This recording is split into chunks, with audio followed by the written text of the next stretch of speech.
ഓ, ആ സമയത്ത് കുക്കർ വിസിലടിക്കുക. ഇന്നേ എനിക്ക് ഡ്രൈ ഡേ ആയിരുന്നു. ഭയങ്കര പണികളായിരുന്നു. അയ്യോ, പെരക്കകത്ത് അകത്ത് ശരിക്കും പറഞ്ഞ് ഞാനൊന്ന് ക്ലീനിങ് കൈകാര്യം ചെയ്തിട്ട് കുറച്ച് ദിവസങ്ങളായി.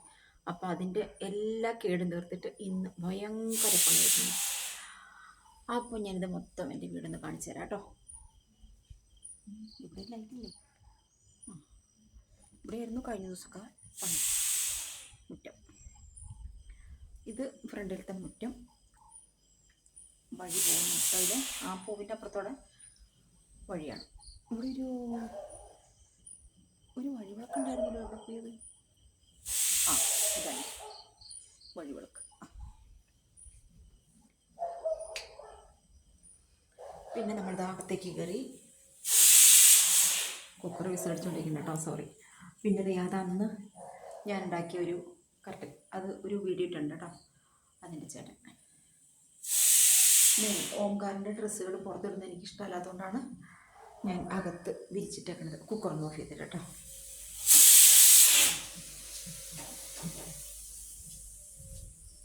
പിന്നെ ഇതാണ് പുറത്തുനിന്ന് കയറി വരുന്ന വാതിൽ. എന്നിട്ട് നമുക്ക് നേരെ നമ്മൾ ഈ വാതിൽ കണ്ടല്ലോ, ഇവിടെ ഒരു കട്ടിലുണ്ട്. ഈ കട്ടിൽ അത്യാവശ്യം വലിയ കുഴപ്പമില്ലാത്ത കട്ടിലാണ് കേട്ടോ. പിന്നെയുള്ള ഫർണിച്ചറിൻ്റെ ഒക്കെ കഥ പറഞ്ഞു തരാവേ.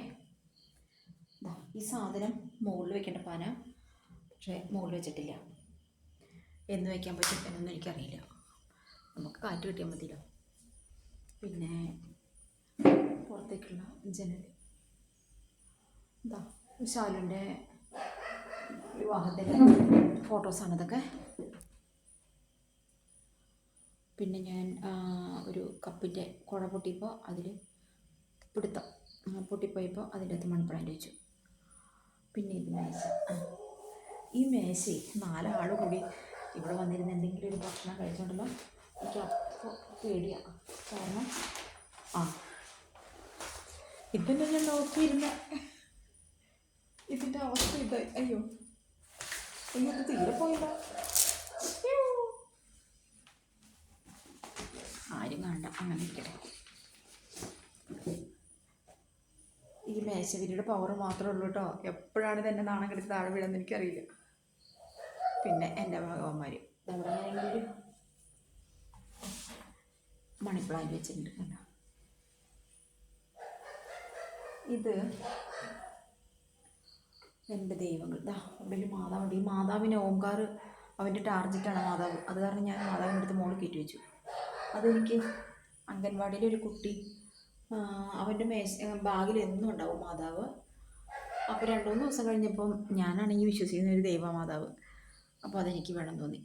ഞാൻ അവരോട് ചോദിച്ചപ്പം മനസ്സോട് കൂടിയിട്ടൊക്കെ എനിക്ക് തന്നതാണ് മാതാവ്. എൻ്റെ ദൈവങ്ങളെ ഞാനത് വാതുക്കൽ അവിടെയാണ് വെച്ചിരുന്നത്. കുഞ്ഞൊന്നു കേട്ടോ. അപ്പോൾ എന്തോ എന്ത് കിട്ടിയാലും അതിലേക്ക് വയ്ക്കും, ആ മേശത്തേക്ക്. അതുകൊണ്ട് ഞാൻ അതെടുത്ത് ഈ മൂലയിലേക്ക് മാറ്റി വെച്ചു. അവരോട് ഇരിക്കും. ആരാ?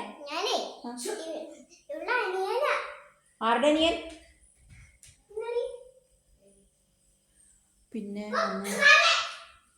പാറു വാങ്ങി തന്നു പറഞ്ഞു ചെടി. അയ്യോ വിട്.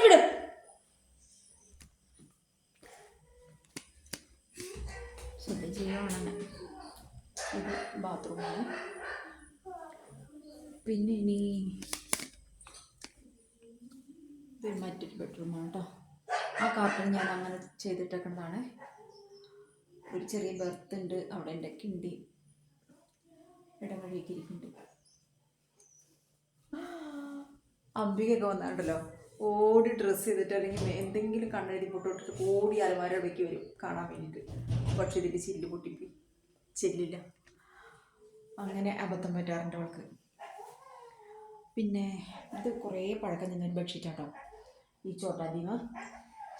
കുറേ പഴക്കമുണ്ട്. അപ്പോൾ ശാലുവിനൊരു 10-13-14-15 വയസ്സാണ്. ആ സമയത്ത് ഒരു ദിവസം ഈ ബെഡ്ഷീറ്റ് വിരിച്ചിട്ട് അതേ കിടന്നപ്പോൾ ഉണ്ടല്ലോ, ഇവളുടെ അടുത്ത് ചോട്ടാ ഭീമ കിടക്കുന്നതായിട്ട് സ്വപ്നം കണ്ടിട്ട് അവൾ രാത്രി ഓടി പാതിരാത്രിക്കായി എൻ്റെ അടുത്ത് വന്ന് അലച്ചു പൊട്ടി വീണ് പേടിച്ച് വിറച്ച് അങ്ങനെ ഒരു സംഭവം ഉണ്ടായി. എന്താ മുകളിലിരിക്കണണ്ട കോണി, ഇതൊക്കെ പുറത്ത് വെച്ചിട്ട് പോകാൻ എനിക്ക് ധൈര്യമില്ല. ആൾക്കാർ ഈ പാട്ടപ്പറക്കികളൊക്കെ വന്നിട്ട് കൊണ്ടുപോകും. പിന്നെ എന്തോ ഇപ്പോൾ പിന്നെ എൻ്റെ കുറച്ച് പാത്രങ്ങളൊക്കെ കഴുകിയിരിക്കണം. ഞാൻ കുറച്ച് ഡബ്ബകളൊക്കെ ഇതിൻ്റെ ഉള്ളിലേക്ക് കഴുകി മാറ്റിയിട്ടുണ്ട്. പിന്നെ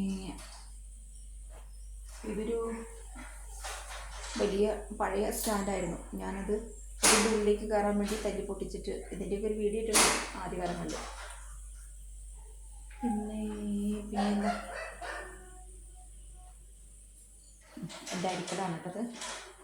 ഇവനുണ്ടല്ലോ, ഇവൻ മാസത്തിൽ 30 ദിവസം ഉണ്ടെങ്കിൽ 20 ദിവസം വർക്ക് ചെയ്യും, 10 ദിവസം വർക്ക് ചെയ്യില്ല. ഇതൊക്കെയാണ് എൻ്റെ വീട്ടുവിശേഷങ്ങൾ. അവന് അതിൻ്റെ ഉള്ളിലൊരു നാണയം കഴിഞ്ഞ ദിവസം കയറ്റി വെച്ചിട്ടുണ്ട് ആ വാതിലിൻ്റെ ലോക്കിൽ. അപ്പോൾ നമുക്ക് മറ്റൊരു വീഡിയോയുമായിട്ട് വീണ്ടും കാണാം.